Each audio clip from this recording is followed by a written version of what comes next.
اے ایمان والو، اسلام میں پورے کے پورے داخل ہو جاؤ اور شیطان کے قدموں کی تابعداری نہ کرو، بے شک وہ تمہارا کھلا دشمن ہے۔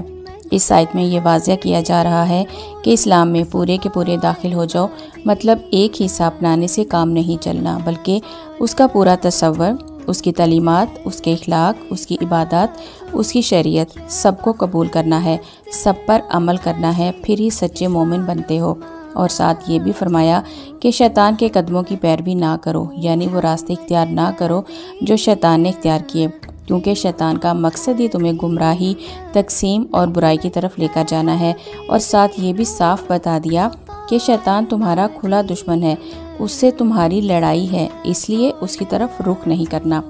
آج بھی ہم دیکھتے ہیں کہ مسلمان تو ہم ہیں، مگر صرف نماز، روزہ، زکوٰۃ جیسے اعمال تک محدود ہیں۔ اخلاق، معاشرت، کاروبار، ٹیکنالوجی، سیاست وغیرہ میں دین کو نہیں اپناتے، حالانکہ قرآن کہتا ہے کہ دین کا اطلاق زندگی کے ہر شعبے میں ہونا چاہیے۔